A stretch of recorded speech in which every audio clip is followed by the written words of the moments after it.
Ram, हरे कृष्ण माता जी, सबको दंडवत प्रणाम। Krishna Mataji, then Pranam. So, 11.17 today, Vishrup Darshan. Kiritinam Gadinam, Kiritinam Gadinam Chakrinam Cha, Tejo Rashim Sarvato Deeptimantam, Pashyami Tvam Dur Niriksham Samantat, Deepta Nalarak Dyutim Prameyam. हरे कृष्ण। किरीटनं गदिनं चक्रिणं च तिजोराशि सर्वतो दीप्तिमन्तं पश्यामि त्वां दुर्निरीक्ष्यं समन्ता दीप्तानलारकदुधिमप्रेमयम्। Beautiful हरे माता जी। कृष्ण। माता जी, आप वो ट्यून के साथ एक बार करना चाहेंगे क्या? बिकॉज जब 4 लाइन होती है तो ट्यून बदल जाती है। प्रोनाउंसिएशन बिल्कुल ठीक जी है, जी फाइन। बट अगर आप करना चाहें तो कर सकते हैं, हम कर सकते हैं। जी जी जी जी। किरीटिनं गदिनं चक्रिणं च। आप भी बोलेंगे माता जी। किरीटीनं गदीनं चक्रिणं च तेजो रसिं सर्वतो दीप्तिमन्तम्। तेजोरशिं सर्वतो दीप्तिमन्तम् पश्यामि त्वां दुर्निरीक्ष्यं समन्तात्। पश्यामि त्वां दुर्निरीक्ष्यं समन्तात् दीप्तानरारक्द्युतिं प्रमेयम्। दीप्तानलारकद्युतिं प्रेम्ययम्। सॉरी माता जी, आप जैसा तो नहीं आ पाता। दीप्तं नलारद्युतिं प्रमेयम्। दीप्तानलारकद्युतिं प्रमेयम्। जी माता जी। So it's just a tune. तो जब ट्यून में करते हैं तो और अच्छा से लग जाता है, इसलिए अदरवाइज आपको हाँ, पर आपका बहुत अच्छा आता है। और वो तो वर्ड ही नहीं पढ़ा जाता, ट्यून तो अलग ही रह जाती है। जी माता जी, इसका ट्रांसलेशन। आपके रूप को उसके चकाचौंध तेज के कारण देख पाना कठिन है, क्योंकि वह प्रज्वलित अग्नि की भांति अथवा सूर्य के अपार प्रकाश की भांति चारों ओर फैल रहा है। तो भी मैं इस तेजोमय रूप को सर्वत्र देख रहा हूँ, जो अनेक मुकुटों, गदाओं और चक्रों में विभूषित है। हरे कृष्ण। हरे कृष्ण माता जी, थैंक यू। सो पहले शब्द इसका श्लोक का अंडरस्टैंडिंग लेते। किरीटिनं गदीनं चक्रनं च। मतलब किरीट मतलब मुकुट, तो मुकुट धारण किए, गदा लिए, चक्र सहित। तो जो चक्र की जो बात हो रही है, सुदर्शन चक्र की बात हो रही है। और सुदर्शन चक्र भगवान के पास एक नहीं है, हजारों है, हजारों असंख्य है। सो और इसमें अश्वत्थामा ने, जब वो बिल्कुल उनका बैटल में जब उनकी हार हो गई थी कौरवों की, तो अश्वत्थामा बदला लेना चाहते थे। और तब उन्होंने सोचा कि मैं कृष्ण को कैसे इनको हराऊं, कैसे बदला। तो उन्होंने ही invited Krishna for dinner, for meal. तो जब कृष्ण आए तो कृष्ण को पता था ठीक कि ये ऐसे तो बुला नहीं रहा, कुछ तो बात होगी, कुछ तो वजह होगी। तो बोले कि ठीक है, खिलाया पिलाया बहुत अच्छा, वजह क्या है, बुलाया क्यों, क्या बातें बताओ। तो बोले कि मुझे आपका ये सुदर्शन चक्र चाहिए। तो कृष्ण ने बोला, तो और उसकी मनसा क्या थी? मनसा थी कि तुम्हारा ही चक्र लेके तुम्हें ही मैं मार दूंगा, खत्म हो गई बात। तो फिर कृष्ण बोला कि हाँ तो ले लो, इसमें क्या बात है, ले लो। उन्होंने वो सुदर्शन चक्र उनको दे दिया। परंतु अश्वत्थामा इतना भारी, इतना तेज, ना वो देख पाए चक्र को, और ना ही वो पकड़ तो पाए नहीं, तो आगे की तो बात ही। और ऐसे नहीं थे भगवान के पास एक चक्र, भगवान के पास असंख्य सुदर्शन चक्र। वो कैसे? क्योंकि रूप भी असंख्य है, अभी हम आगे पढ़ेंगे। सो तेजो रश्म सर्वतो दीप्तिमंता, मतलब तेज की जो शशि है, सब और प्रकाश युक्त है। इसके अंदर में एक अच्छा आगे देखते हैं। पश्यामि त्वम दुर्निरीक्ष्यम समन्ता, मतलब निरीक्षण करना मतलब क्या होता है कि गौर से जांचना या देखना। और दुर्निरीक्षण मतलब कि जिसको देख पाना मुश्किल हो। तो ये किसको देख पाना मुश्किल है? ये भगवान के तेज को देख पाना बहुत मुश्किल है, जो कि अग्नि और प्रकाश के समान है। अग्नि और प्रकाश दो चीज से क्यों करा है? अग्नि ज्वलंतमान है, मतलब पर वो एक ही जगह ज्वलित होती है। प्रकाश क्या है, सब जगह होता है।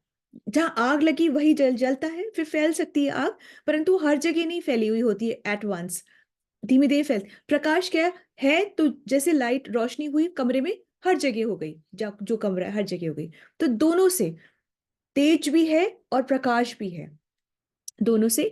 तो देख रहा हूं मैं आपको, देखने में कठिन है सब ओर से, दुर्निरीक्ष्य मतलब कि देखने में कठिन है।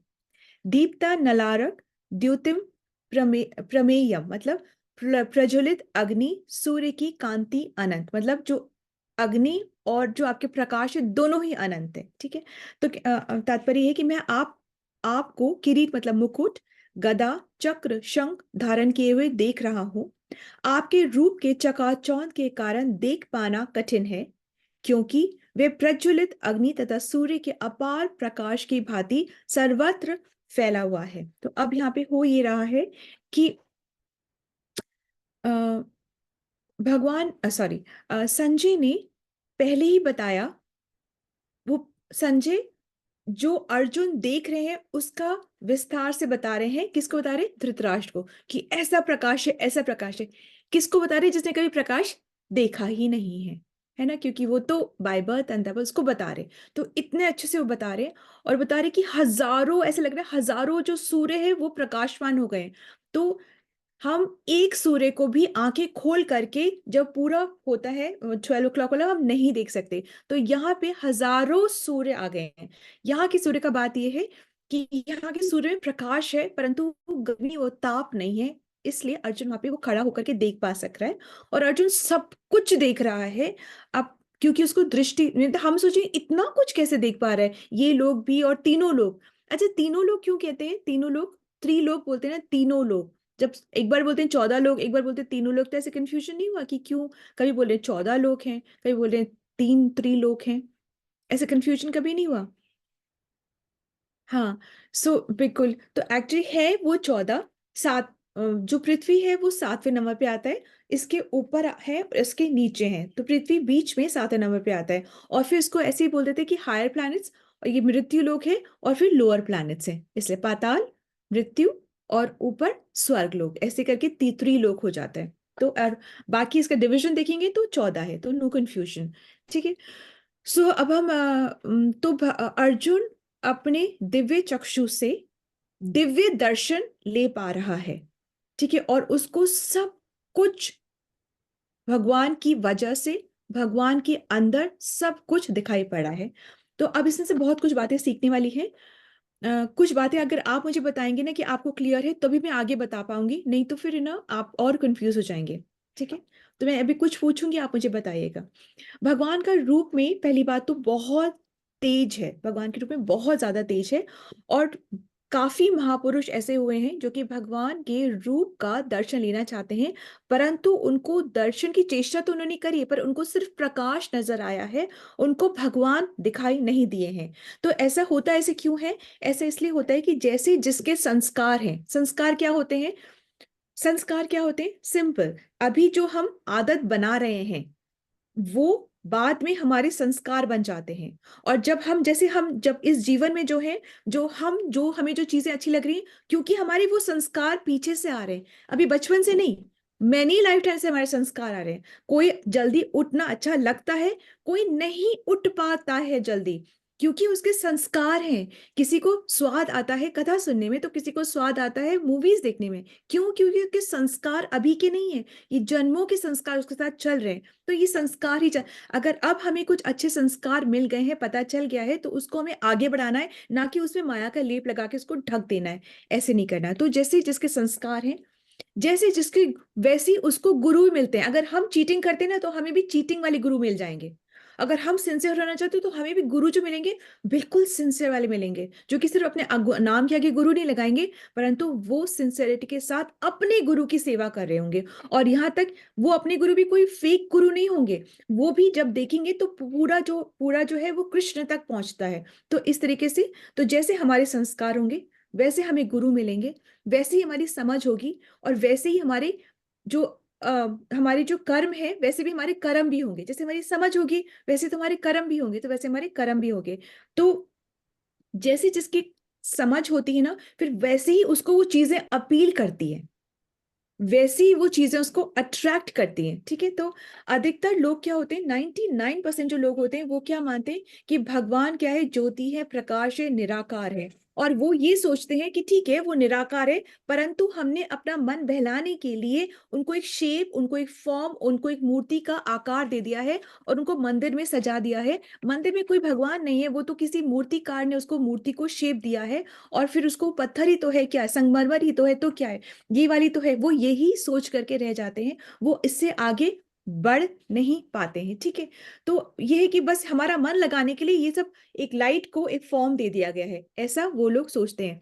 सुख, ये बहुत ऊंचे लेवल के लोग भी ऐसा सोचते हैं। यहाँ तक कि सुखदेव गोस्वामी जो थे वो पहले ऐसा ही सोचते थे, वो भी निराकार में ही थे। परंतु फिर जब श्रीमद् भागवतम सुनी, अपने पिताजी से सुनी, तब उनको इस बात पे एकदम निष्ठा दृढ़ता आई, और उनको इस बात, वो बात, इसमें भक्ति उनको समझ में आई, तब उनको भक्ति उनको समझ में आई। तो ज्ञान से क्या होता है, ज्ञान से हम भगवान को निराकार रूप में समझ पाते हैं। हाँ, सब प्रकाश है, सब लाइट है। हम भगवान को ज्ञान से समझते हैं तो निराकार रूप में समझते हैं। परंतु अगर हम भक्ति योग से भगवान को समझते हैं तो हम एक संबंध जोड़ पाते हैं, तब हमें समझ में आता है कि भगवान से हमारा संबंध है, और फिर हमें वो प्रेम जो होता है वो डेवलप होता है। वरना ज्ञान से क्या, नॉलेज बहुत हो जाएगी, पर जब तक प्रेम नहीं है तब तक सेवा नहीं है, जब तक सेवा नहीं है तब तक ह्यूमिलिटी नहीं है। क्यों पढ़ रहे हैं हम ये 11 चैप्टर, एक्चुअली हम पढ़ क्यों रहे हैं 11th चैप्टर, हम क्यों पढ़ रहे हैं, व्हाट, हमें क्या होगा, क्या मिलेगा इससे पढ़ने से, हमें क्या होगा इसको पढ़ने से। हम एक्चुअली पहले भगवान, हाँ जी, भगवान कौन बोल रहा था, सॉरी। ऐसे भगवान से हम प्रेम अपने मन को होगा। शुद्ध करेंगे, ठीक आत्मा है, शुद्ध होगी। बिल्कुल ठीक है, यस माता जी। इसमें भगवान का हमें वो रूप नजर आ रहा है, मतलब भगवान अपना रूप ही रूप बता रहे हैं।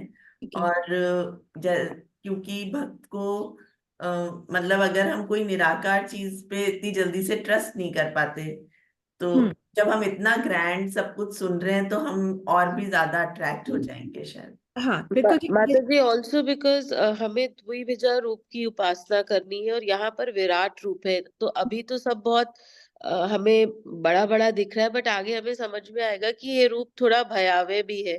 तो जो प्रेम हमारा जो उत्पन्न होगा वो द्विभुजा रूप से ही है। और इस जा, रूप से आगे थोड़ा आगे बढ़कर अर्जुन भी भयभीत भी होंगे, तो बिल्कुल वो ठीक। हमारा प्रेम जैसे स्थापित होगा, जो उत्पन्न होगा और जो संबंध बनेगा वो द्विभुजा रूप से आएगा और उससे प्रेम से भक्ति आएगी।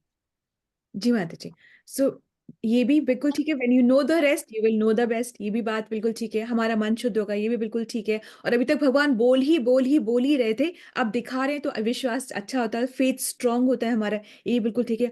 और एक और बात ये भी होती है कि जब इतना भगवान का वैभवशाली विभूतियों युक्त रूप देखते हैं, तो हमको समझ आता है कि हम कुछ भी नहीं है। तब हम में आती है वो ह्यूमिलिटी, जब ह्यूमिलिटी आती है तब हम कर पा सकते हैं भक्ति। तो जब हम भगवान के इतना कुछ देखते हैं कि एक्चुअली हम तो कहीं कुछ है ही नहीं, कुछ भी ही नहीं, ठीक है, हम ये सोच पाते हैं। और तब आती है ह्यूमिलिटी, और तब हमें आती है समझ, और तब हम करते हैं कि नहीं, बिल्कुल टाइम नहीं है, नो वेस्टिंग टाइम, को भक्ति करनी है, करनी है। एक एक दिन हमारा बहुत कीमती है, एक एक क्षण बहुत कीमती है, इसको सोच समझ के हमें अपने अपने टाइम को वेस्ट या इन्वेस्ट करना है, ये बहुत बहुत जरूरी होता है। ठीक है, तो एनीवे, तो जब भक्त जो होता है, जब हम भक्ति करते हैं, तब क्या होता है, तेज ऐसे नहीं है कि नहीं, भगवान भगवान का तेज है तब, बट जब भक्त भक्ति करता है तो भगवान अपने तेज हटा देते हैं, और फिर भक्त को वो जो स्वरूप है वो दिखता है। वरना भगवान बोलते हैं तुम तेज देखते रहो और खुश होते रहो और मेडिटेट इसी तेज पे तुम करते रहो। ठीक है, जब तक तुम भक्ति करके, शुद्ध भक्ति करके, तब वो भगवान वो अपना ये जो ऑरा होते हैं वो हटाते हैं, और अब तब हमें शुद्ध रूप के दर्शन होते हैं। भगवान के एक्चुअली में कई कई कई कई रूप हैं। ठीक है, जब हम वैदिक ग्रंथों को पढ़ते हैं तो हमें समझ में आता है जो एक्चुअली जो महीने हैं ना, इनका नाम, इन महीनों का नाम भी भगवान के रूप से है। हर महीने में भगवान का एक रूप ज्यादा विद्यमान होता है, और उसी रूप की पूजा या उसी रूप की आराधना भी की जाती है। जैसे कि अगर आप सुनना चाहें तो मैं आपको क्विकली बता देती हूँ, और नहीं सुनना चाहे तो इम्पोर्टेंट इतना है भी नहीं, हम आने श्रीमद् भागवतम में जब पढ़ेंगे तब उसमें हम पढ़ेंगे। माता जी शॉर्ट में बता दीजिए। शॉर्ट में बता दे। जैसे नवंबर से हमारा शुरू होता है, तो हम आधा नवंबर और आधा दिसंबर केशव मास कहते हैं, तो इसमें केशव की पूजा को सर्वोपरि होती है।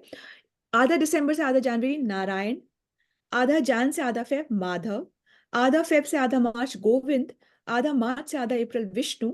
ये और ये वो विष्णु है नहीं, ये अलग ही विष्णु है, ठीक है। फिर आधा अप्रैल से आधा मई मधुसूदन, आधा मई से आधा जून त्रिविक्रम, आधा जून से आधा जुलाई वामन, आधा जुलाई से आधा अगस्त श्रीधर, फिर आधा अगस्त से आधा सितंबर ऋषिकेश, आधा सितंबर से आधा अक्टूबर पद्मनाभ, आधा अक्टूबर से आधा नवंबर दामोदर रूप। ये वो दामोदर रूप नहीं है जिनकी हम पूजा दामोदर मंथ में करते हैं, जो छोटा वाला रूप, ये अलग रूप है दामोदर का। वो लीला का अलग है, ये दामोदर अलग है। तो ये हर महीने के भगवान का एक रूप की आराधना या हम पूजा करते हैं, तो इस हिसाब से है। पर ये बहुत ऊंचे लेवल की बात है, ठीक है। ये सारे जो रूप हैं ये वैकुंठ के रूप हैं, क्योंकि असंख्य विष्णु है, असंख्य वैकुंठ है, असंख्य रूप है। तो ये सारे जो रूप हैं ये चार भुजा रूप हैं। इससे कंफ्यूज नहीं होना, बस इसको खाली कान बाहर कर लीजिए, आप सुन लीजिए कि कभी आप वापस पढ़ेंगे तो आपको हल्का सा लगेगा कि हमको हाँ ठीक है, हमने कभी ऐसे सुना था। तो ये सारे वैकुंठ के अलग अलग रूप हैं, इन सारे रूपों के अलग अलग प्लैनेट हैं और इनकी अलग अलग लीलाएं हैं। और कभी इनके रूप में, कभी शंख को राइट में पकड़े, कभी गदा को लेफ्ट में पकड़े, कभी इन्होंने चेंज कर लिया, तो कभी हम सोचेंगे ना अरे ये अब ऐसे कैसे। तो हमें समझना चाहिए कि रूप अलग है, ये है विष्णु ही, चार भुजाई है, पर ये अलग रूप के विष्णु है, इनकी अलग मंत्र में पूजा होती है। जैसे इस तरीके से सिस्टम होता है।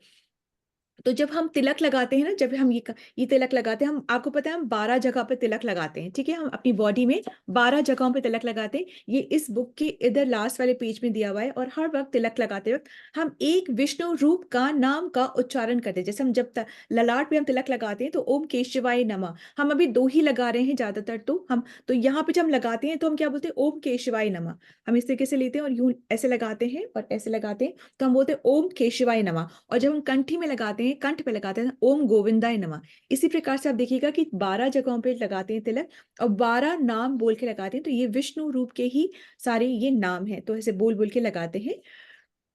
तो 2 जगह तो जरूर लगाना चाहिए, फिर एक्चुअली तो 12 जगह भी लगाना चाहिए, पर it's okay, slowly and gradually लगा सकते हैं। बाद में जब दीक्षा की तरफ हम ज्यादा बढ़ते हैं तब हम लगा सकते हैं। तो ये होता है। तो भगवान के जो चार, मैं बहुत कंफ्यूज नहीं करूंगी, आप लोगों को वो समझ में आ गया है ना। आई वाज जस्ट होपिंग कि योगिता माता जी, नंदिता माता जी को समझ में आ गया हो कि कैसे कृष्ण और बलराम कैंडल, फिर वो चार। तो तो अगर किसी को आप नंदिता माता जी आपको और योगिता माता जी आपको समझ में आ चुका है वो वाला पूरा डिवीजन जो है? जी आया है ठीक है, समझ। परफेक्ट माता जी, तो फिर बहुत अच्छी बात है। और नंदिता माता जी आपको भी आ गया ना कि कैसे कृष्ण और बलराम हैं, फिर उनके 4, फिर उनके आगे। माता जी हरे कृष्णा।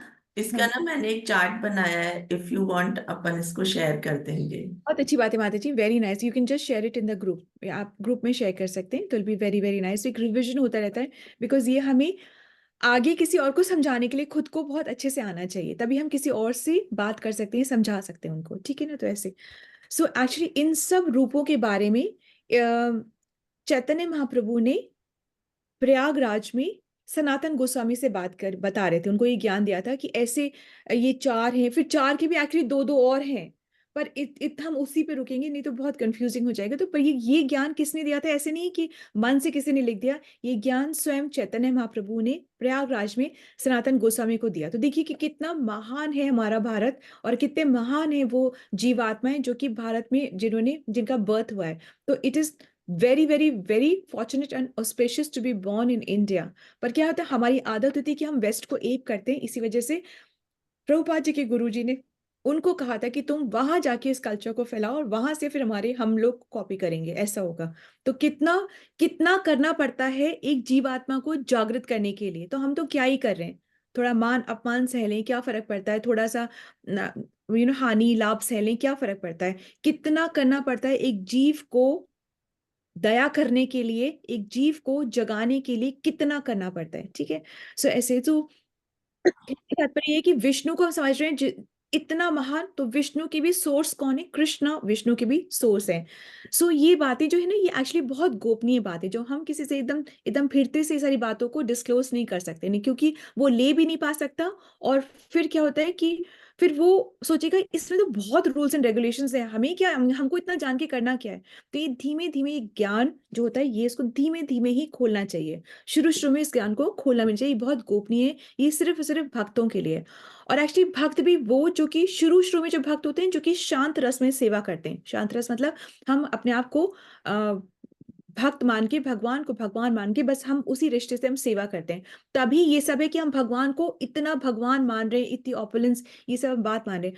एक्चुअली जब इससे ऊपर वाला जो स्टेप आता है ना, शांत रस से जो ऊपर वाला स्टेप होता है, दास से, दास से में एक्चुअली भक्त भूल जाता है कि वो भगवान है, वो खाली सेवा ही करता है, जैसी बस वो खाली सेवा करता है। उससे भी ऊपर क्या, साख्य होता है। साख्य में तो ऐसा होता है कि जो गोप सखा थे कृष्ण की, वो कृष्ण को कुछ मानते ही नहीं थे, बोलते थे कृष्ण तुम ये मत समझना कि तुमने खुद अकेले जाकर कालिया नाग पे तुमने उनके उसके होठ पे डांस किया और तुम उसे मार दिया। एक्चुअली ना हम लोग साथ में थे, हमारा, और पता है तुम्हारी जो माता पिता, उनकी जो प्रार्थना ना, उनका बल की वजह से तुम ये सब कर पाए। तुम ये सोचना तुम अकेले कर सकते हो। और कई बार तो वो बोलते हैं, और अगर दम है ना तो हमसे लड़के बताओ, हमसे जीत के बताओ। और कई बार कृष्ण और वो लड़ाई भी करते थे, और फिर कृष्ण मार भी खाते थे, और कृष्ण हार भी जाते थे। तो ये साख्य रस में होता है। इससे भी ऊपर कौन सा रस होता है? वात्सल्य रस। वात्सल्य रस में क्या होता है कि यशोदा मैया सोचती थी ये तो क्या छोटा सा, मतलब ये कुछ कर ही नहीं सकता, तो दूध तक तो अपने आप पी नहीं सकता, अपने कपड़े तो पहन नहीं सकता, नहा तो सकता नहीं अपने।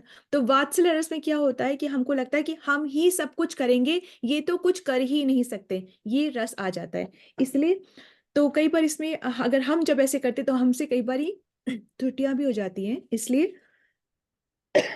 हमें बहुत ध्यान से ही ये करना चाहिए। तो कहने का तात्पर्य ये है कि भगवान के अलग अलग रूप हैं, और अलग अलग लीलाएं हैं, और अनंत है रूप, अनंत लीलाएं हैं। जैसे अभी कितने विष्णु हैं, सबके अलग लोक हैं, सभी विष्णु चार भुजा वाले हैं। ये बहुत अनंत हैं, अनंत लीलाएं हैं, और इनका हर लीला में बहुत रस है। और हम, मतलब हमारी ये कभी खत्म ही नहीं हो सकता सुनना उनके बारे में। नरसिंह वामन तो हम जानते ही हैं, पर इतने विष्णु और भी हैं।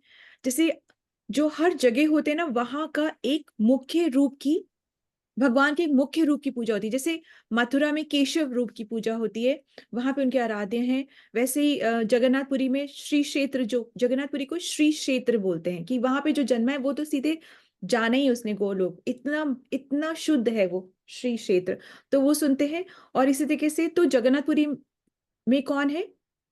जगन्नाथ जी, श्री जगन्नाथ जी, वहां पे उनके जो मुख्य रूप से हैं भगवान जो है वो वहां पे। मायापुर में हरि का रूप है, ठीक है, वो वाला रूप विद्यमान है। सो इस तरीके से सब जगहों पे कोई ना कोई रूप विद्यमान है। जैसे जयपुर में हमारे आराध्य देव श्री राधा गोविंद जी हैं, उनको तो वो ही मतलब ही इज देयर।